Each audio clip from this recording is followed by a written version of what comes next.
Hey Optimancers, Chris here. The Swarmkeeper Ranger, Batman, the Crow, Swarm.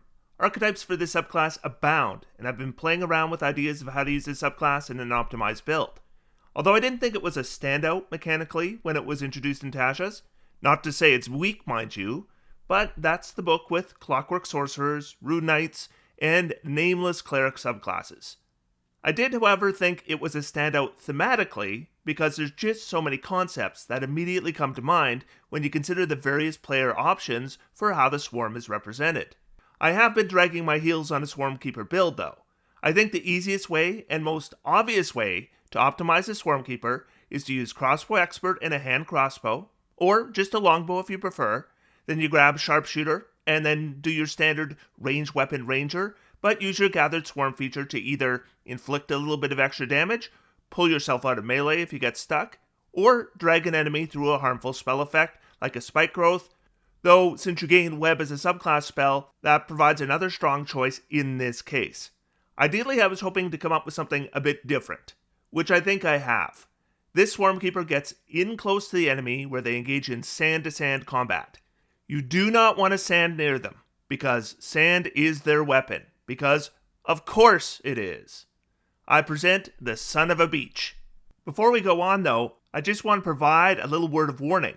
This happened to a player in Galveston, Texas. They were grabbing a little snack for their D&D game, and look what happened. Now this player was not a subscriber to this channel, and I'm just wondering whether that would have made the difference. My recommendation to you is don't take the chance. If you are watching this video and you are not subscribed, I would fix that right away. Otherwise, the next time you grab for some yogurt, I'd grab for some paper towel as well. Alright, so this build is going to rely on the combination of the Swarmkeeper's Gathered Swarm feature, the Crusher feat, and the Spirit Guardian spell. Everything is thematically represented by sand. The Swarm is sand manipulation like Sandman from Marvel Comics. The Crusher feat's force movement, the same. The Spirit Guardian spell is swirling sand, also like Sandman.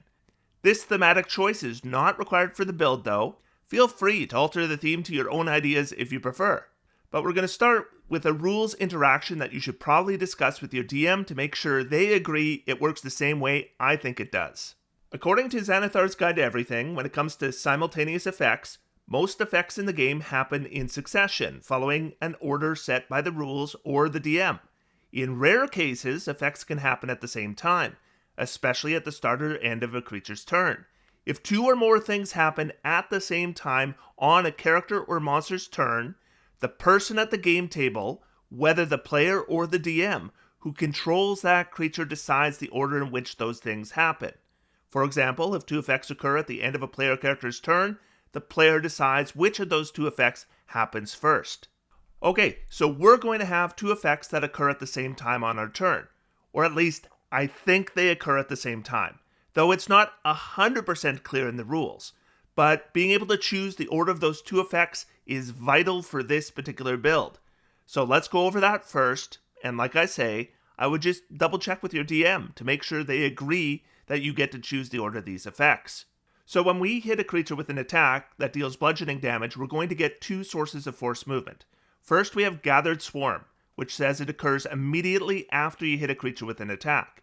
This feature can force a strength saving throw from a creature we hit, or move it 15 feet horizontally in any direction of our choice. Second, we have the Crusher feat, which says when we hit a creature with an attack that deals bludgeoning damage, we can move it 5 feet to an unoccupied space, provided the creature is no more than one size larger than you.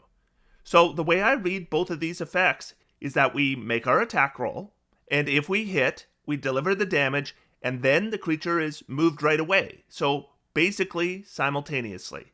If that is the case, then according to the rules on simultaneous effects, we can employ our Gathered Swarm movement first, and then our Crusher movement second. This order is vital for this build to work as intended, so like I said, make sure your DM interprets this the same way before you bring this build to the table, or you could end up with a disagreement. Now, this build is not going to be starting out as a ranger. Spirit Guardians isn't a ranger spell, so we're going to need 5 levels in Cleric. But before we do that, we're going to grab 1 level in Sorcerer. This is going to provide us Constitution saving throw proficiency, which is important for protecting concentration, And if you've played Spirit Guardian-centered characters before, you know how important that is. We're going to follow that up with 5 levels of Cleric, and then we'll have Spirit Guardians at level 6. Then at level 7, we're going to be going Ranger, becoming a Swarmkeeper at level 9. This build is going to conclude at level 14. So we are going to start with our racial selection, which is going to be Custom Lineage. The final character sheet is linked in the video description, by the way. My original plan was to use Earth Genasi, but we have a number of feats required for this build, and the jump start from Custom Lineage just really helps. We'll grab Dark Vision. By the way, the +2 ability score bonus is going to be in Wisdom. I recommend medium size in order to get the most out of the Crusher feat, which, by the way, we're going to hold off taking until level 5. Right now, we're going to take Resilient Wisdom. Now we have proficiency in both Wisdom and Constitution saving throws, but most importantly, we can get our starting Wisdom up to 18. This isn't a big deal at level 1, but right at level 2, it is going to be a big help. Moving on to ability scores, with a point buy here, we end up with a 9 Strength, 14 Dexterity, 13 Constitution, which is lower than I like, but we'll get a +1 to this at level 5. Intelligence 8, Wisdom, that is a tasty 18, and Charisma 13. As mentioned, our first level is in Sorcerer to pick up Constitution saving throw proficiency. Now, you might wonder why, if we're a custom lineage, why don't we start Cleric and just take Resilient Constitution? And it's because of the different +1s they provide to ability scores. Resilient Wisdom allows us to start with a Wisdom of 18. Sorcerer is our first level, and we're taking Divine Soul. We'll pick up the Bless spell, which gives us a good spell with our first 2-level castings, and we get Favored by the Gods. Use this wherever you like at level 1. I mean, if you miss with an attack roll and you want the extra 2d4, go for it. Once we reach level 6 and are casting Spirit Guardians, this is our insurance policy. Constitution saving throw proficiency does not guarantee success on concentration saving throws, and Warcaster just doesn't fit on this build. And so when we do fail that important concentration saving throw, the 2d4 should be enough to get us over that 10 DC. At level 6, we're going to have a +5 to our Constitution saving throws, meaning even if we roll a nat 1, that's a 6 total, and that 2d4 bonus is probably going to be enough to get us to that needed 10. That's once per short rest. I wouldn't worry too much about cantrips. Our spell attack with these is +3, and our spell save DC is 11. So I would grab Booming Blade, Guidance, Minor Illusion, and Spare the Dying. These cantrips have minimal reliance on our casting ability score. For combat, pick up a light crossbow. An attack cantrip isn't going to compete. By the way, a staff is a good arcane focus, particularly if it's drawn whole from a living tree. That way it can be a focus for both Ranger and Sorcerer spells. Throw a Holy Symbol emblem on your shield when you take Cleric, and you're set for focuses for all 3 classes on this build, even if your hands are full. For first level spells, we'll grab Shield and Sleep. At level 1, Sleep is our number 1 spell. No reliance on our casting ability score, no saving throw, and really effective against low CR monsters. If you're fighting something maybe too beefy for a sleep spell, well, we have Bless as well. Shield is our investment in the future. This character will not have access to the shield spell from any other source, but we're going to have near full spell slot progression, so that first level slot to cast this at higher levels is not a major investment, and of course, it's the best reaction-based armor class boost in the game. Low cost, huge benefit. By the way, I took the soldier background, but take whatever your preference is. I ended up with proficiency in athletics, insight, intimidation, and perception.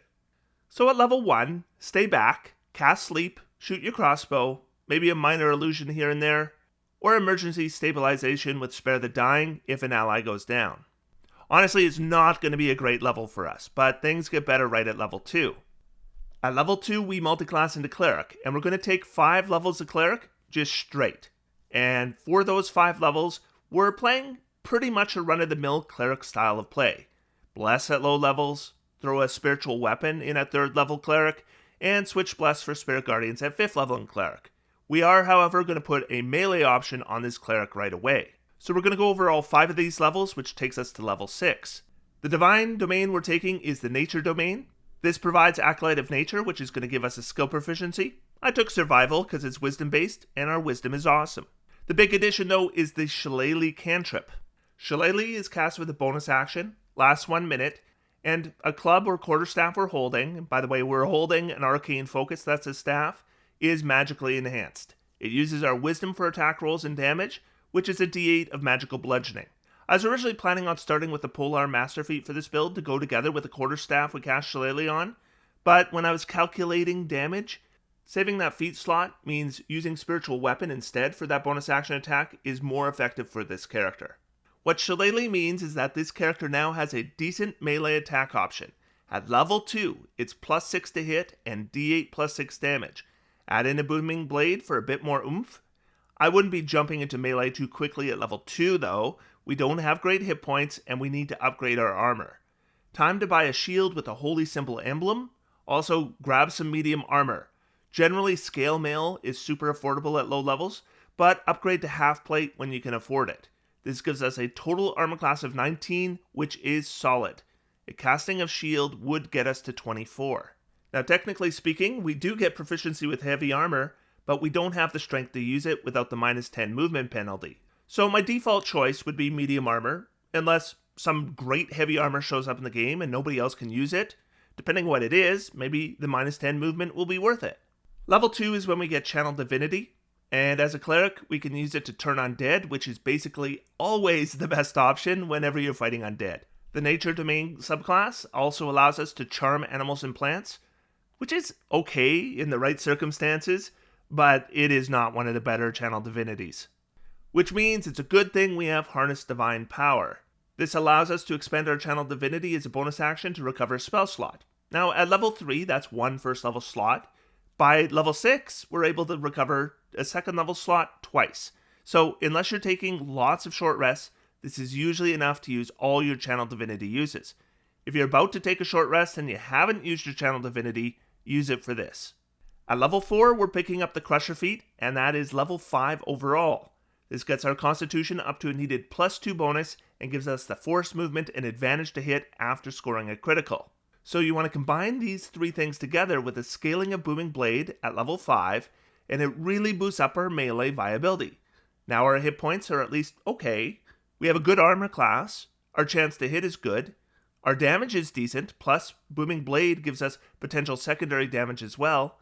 Crusher can push an enemy back, so we can back away without provoking opportunity attacks, as long as they don't have a 10-foot or higher reach, and when we crit, we're providing additional benefits. Also, if we push them away with Crusher, and they need to close with us again, that activates the additional 2d8 Booming Blade damage. At level 5 in Cleric, when we use our Turn Undead feature, if an undead of 1/2 challenge rating or lower fails their saving throw, they're destroyed. This ends up being just the weaker foes like zombies, skeletons, or shadows. For cantrips, it's now a good time to pick up some damage cantrips, since these are based on our wisdom. I'm recommending both Toll the Dead and Sacred Flame. All other things being equal, Toll the Dead will usually do more damage, at least if the opponent has already taken damage. But these two cantrips target different saving throws and do different kinds of damage. So if you're expecting a weaker dexterity save than wisdom save, or especially if a creature turns out to be resistant or immune to necrotic damage, Sacred Flame is a strong backup to have. I picked up Light and Mending as well, but these are pretty much free selections. Remember, we already have Guidance and Spare the Dying, so there's not a whole lot of other options. The Nature Domain is giving us some automatic spell selections, and our first level spells are Animal Friendship and Speak with Animals. These are circumstantial spells that, are occasionally nice to have. I wouldn't expect most of our first level spell slots to be spent on these spells. I've also picked up Command, which doesn't use concentration, and upcasts really well. So again, maybe not a lot of first level slots on this spell. And then I also picked up Healing Word, just for emergencies. Most of my first level spell slots would be for Shield or Bless, and once we have Spirit Guardians, mostly Shield. For level 2 spells, the Nature Domain gives us one good spell and one bad spell. Barkskin is the bad spell, and you can basically ignore it. Spike Growth is good though. Covers a large area, it's difficult terrain, and any creature moving through it takes damage, so this works well in combination with the Crusher feat. Spiritual Weapon gives us a bonus action attack. The chance to hit and damage is based on wisdom, and it doesn't use concentration. It's adding a bit over 5 points to our DPR, which is a pretty substantial boost.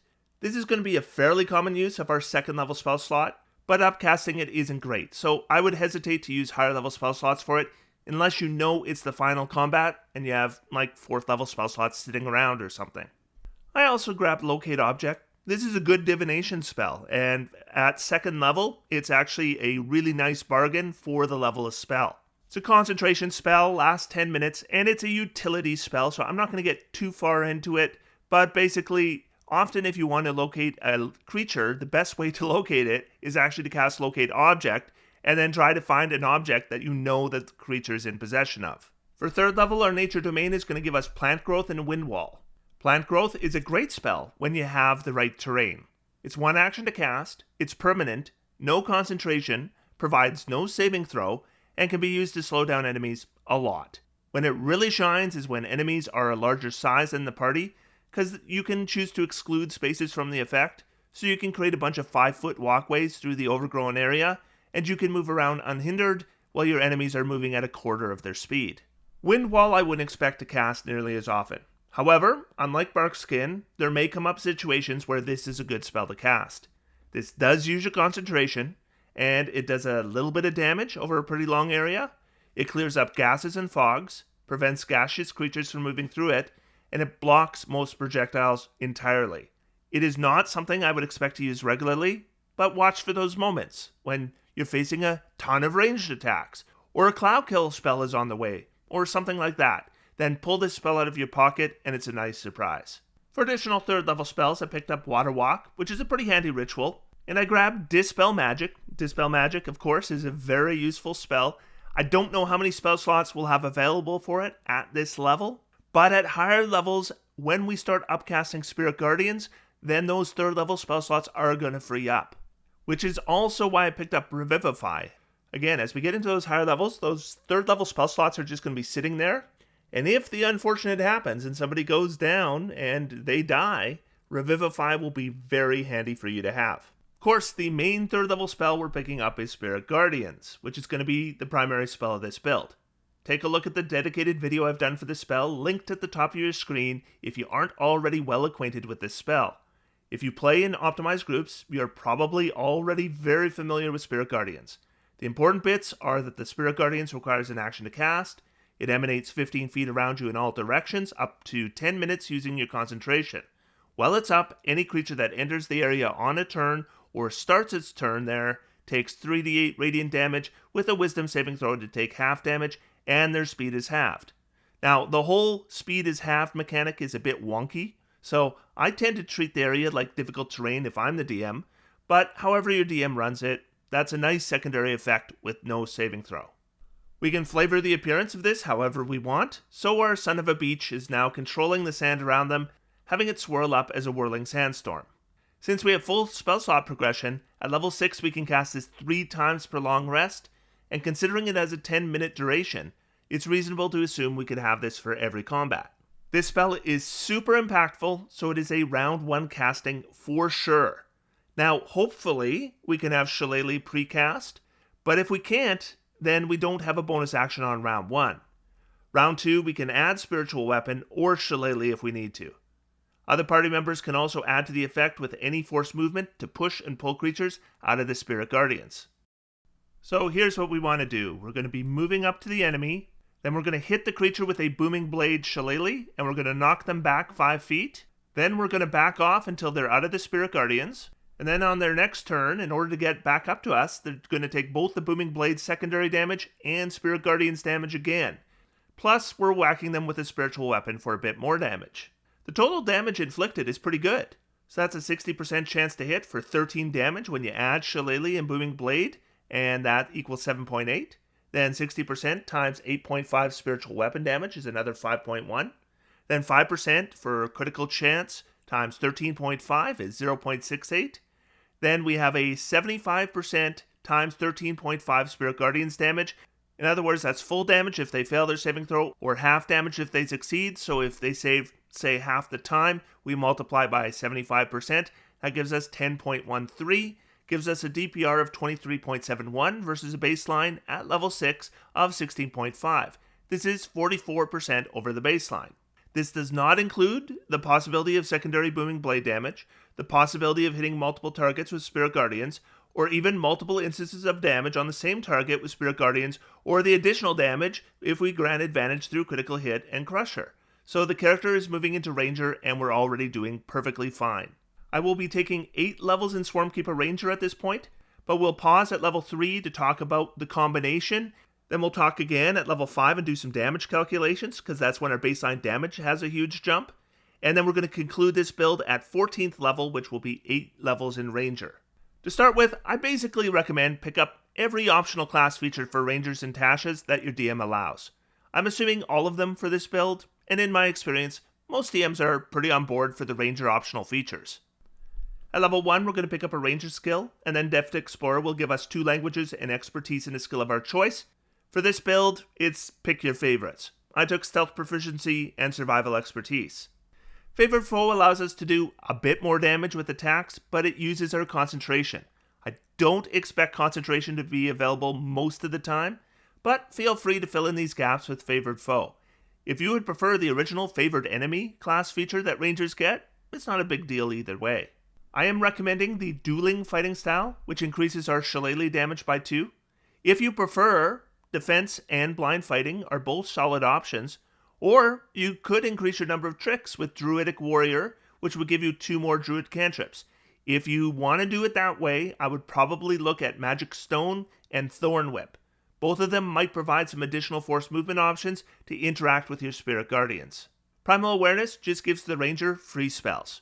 Now we can cast Speak with Animals and Beast Sense without a spell slot. Of course, at level 3, we're going to take Swarmkeeper. This provides the iconic feature of the subclass, Gathered Swarm. Our character has now learned to manipulate sand in more ways than just swirling sandstorms around them.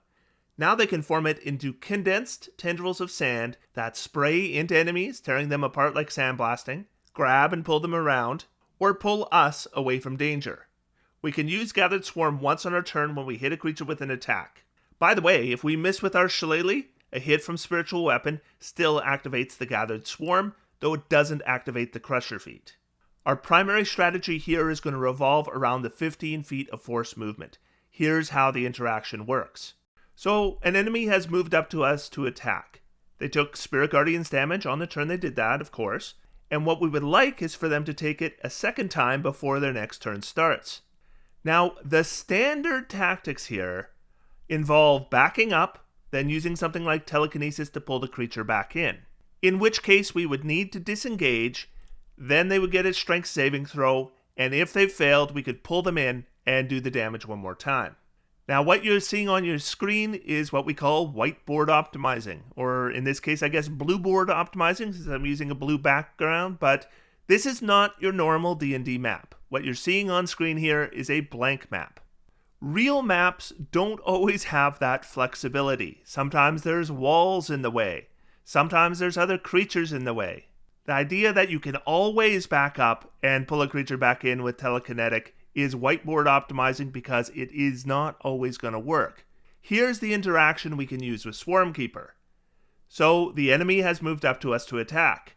Of course, they took the Spirit Guardian damage on the turn they did that, of course. And again, we would like to have them take it a second time before their next turn starts. So we attack them with our Shillelagh and we hit.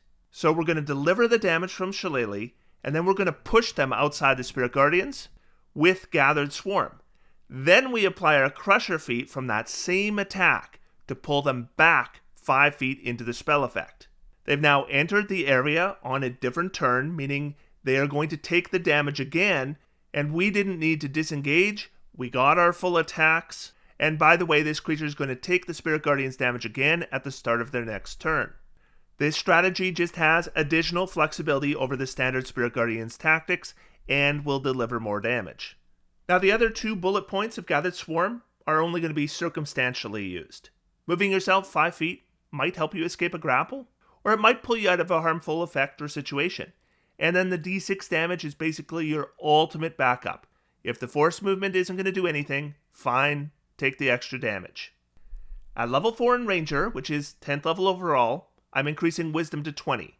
This improves our chance to hit with Shillelagh, our chance to hit with Spiritual Weapon, our damage for both of those attacks, as well as our saving throw DCs for both our Gathered Swarm and Spirit Guardian spells. Here's when you might want to consider taking Warcaster instead.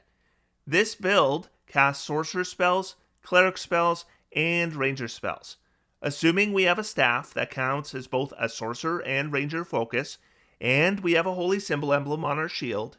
We have everything we need to cast a spell, even if it has a verbal, somatic, and material component, even if our hands are full. However, the 5th edition rules have this fiddly bit, where if a spell has a somatic component and a verbal component, but no material component, you need the free hand. In my experience, almost no DM actually worries about this little detail. But if your DM isn't almost any DM and runs by the book, then technically speaking, you can't cast shield or absorb elements if your hands are full, which is a problem, and you need Warcaster to solve it. Warcaster isn't a bad choice anyways. The advantage on concentration saves is an extra level of insurance. However, for this build, I'm going to assume you're playing at a table where this isn't run stringently, and I think that's most tables, so I'm picking up the Wisdom boost. Then at 5th level, we get extra attack, which in most cases will replace Booming Blade. Extra attack improves our chances of getting to use both Crusher and Gathered Swarm, so it pays off. I should also mention that increased Wisdom is going to give us an additional Cleric preparation, and we'll talk about that closer to the end of this video. But let's talk about Ranger spells, and then we'll look at how the strategy pays off with some damage calculations. First off, Swarmkeeper is providing us Mage Hand as well as 2 additional leveled spells, Fairy Fire and Web. Both of these spells require concentration, meaning we're not using them, and Spirit Guardians at the same time. However, if you ever aren't concentrating on Spirit Guardians, well, Web is sure a good spell at any level, and works really well with Force Movement. With Crusher and Gathered Swarm, we could potentially be throwing multiple creatures into a web that we've created. Fairy Fire would basically be, at this point, a reserve spell in case we're facing a bunch of invisible enemies. We are also picking up Absorb Elements, Longstrider, Pass Without Trace, and Silence. Protection from poison will be coming at a higher level. Absorb Elements is our other 1st level reaction defensive casting, providing resistance to acid, cold, fire, lightning, or thunder damage. As a melee character, we might even benefit from the additional d6 damage of the triggering type on a melee attack we make the following turn. That's an aspect of that spell I almost never look at. Longstrider improves our base movement to 40, and check with other party members because this spell is often worth upcasting to affect multiple targets, and as we go over spell slots and expenditures later in this video, you'll see that we have lots of room to upcast Longstrider. We're also going to be seeing an additional benefit from this spell later on, but for now, it's a 1-action casting. It lasts an hour, and it doesn't require concentration. Pass Without Trace is a staple spell for Rangers. A +10 bonus to stealth rolls for the whole party can make the party that is not good at stealth good enough to sneak past enemies or sneak up on enemies to get surprise. Getting surprise for the cost of a 2nd level spell slot is the deal of the century. Silence is generally a shut down that enemy spellcaster spell. There's utility uses for it as well, of course. It's not going to be a go-to spell for us, but it's nice to have on our list. At 11th level, we are going to have multiple 4th level spell slots, so we will be using them for Spirit Guardians for an increase to 48 damage. Then we attack with Shillelagh using extra attack and a spiritual weapon. We invoke Gathered Swarm to move an enemy out of the Spirit Guardians, and then Crusher to move them back in.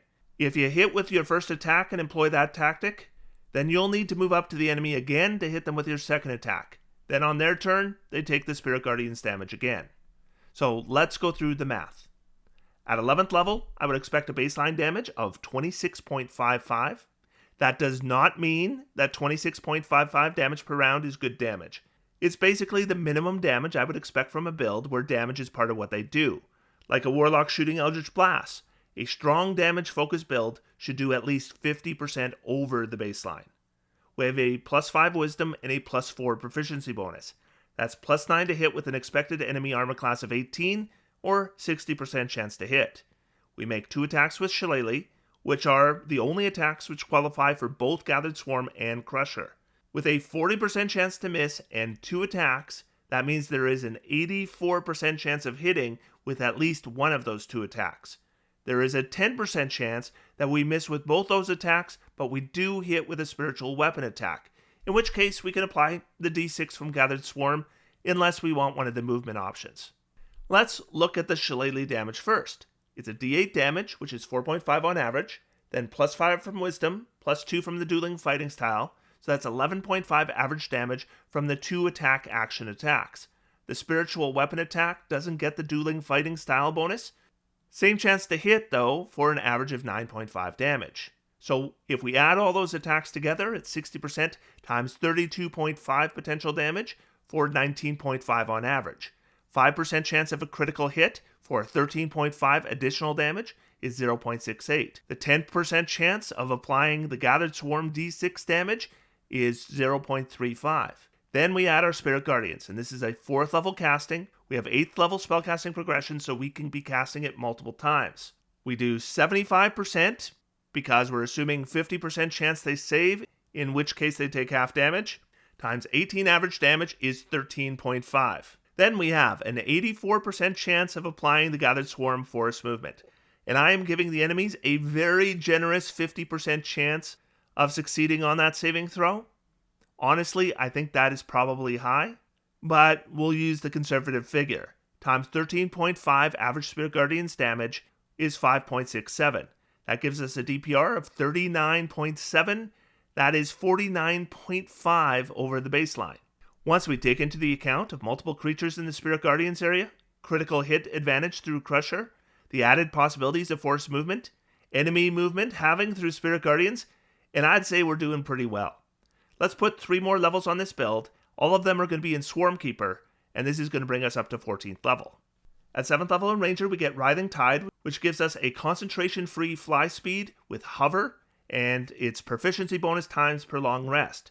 Now, sadly, the movement speed for this is just 10, but Long Strider does increase it to 20, and flight options at this level are almost necessary for PCs. Land Stride at level 8 allows us to avoid non-magical difficult terrain and allows us to pass through non-magical plants without being slowed or damaged. That does not come up very often. Spells that create magical plants that impede movement and provide saving throws we make with advantage. We get a final ability score improvement. Polar Master would save us needing to use those spiritual weapon slots and would give us some additional chances to make opportunity attacks. So that is what I'm going to recommend here. Though Warcaster is still an option if you prefer. Though that since the Polar Master bonus action attack is bludgeoning, that improves our chance of getting our Gathered Swarm tactic. That bonus action attack also qualifies for the dueling fighting style. And we get 1 additional spell selection. I'm not even going to put it up on screen. You should already know if you've been watching this video, I took Protection from Poison. Provides poison damage resistance and advantage on poison saving throws for an hour.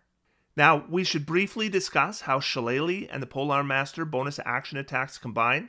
I did some research online, and basically, that bonus action attack is still treated as magical, but it uses the D4 instead of the D8. If you read it otherwise, so be it, but that's what I found when I looked it up, and that's what I'm basing my damage calculations on. At 14th level, we are a 10th level spellcaster, meaning we can cast Spirit Guardians at 5th level multiple times per day.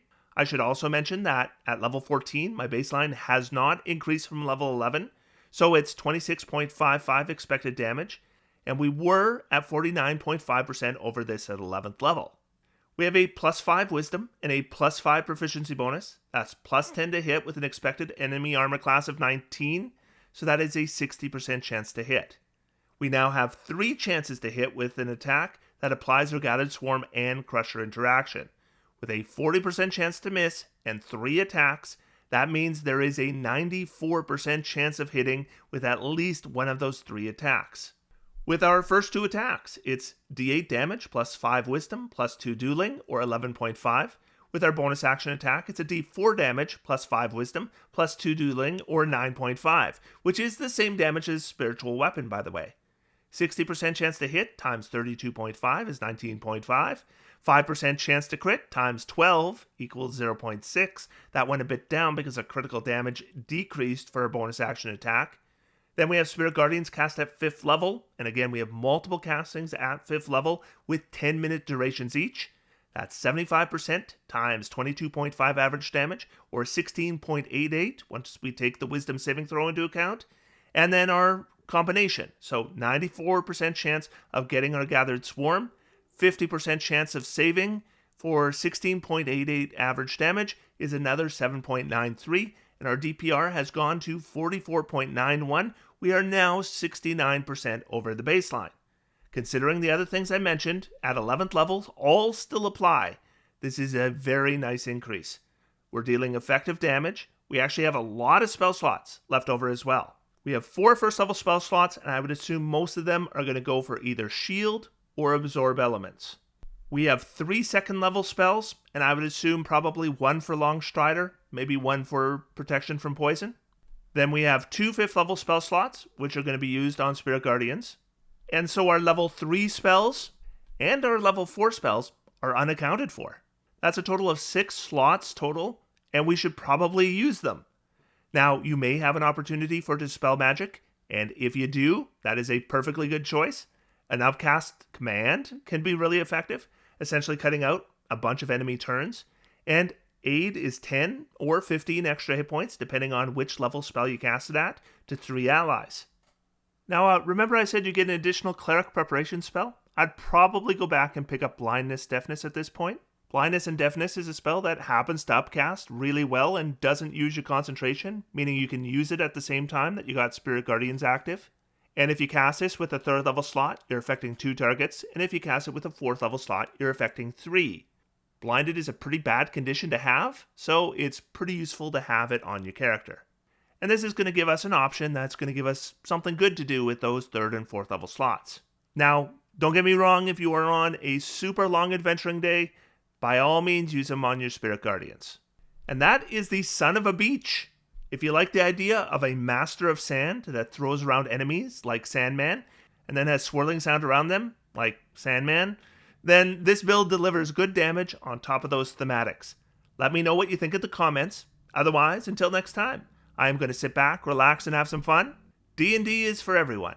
Thanks everybody, and I'll talk to you soon.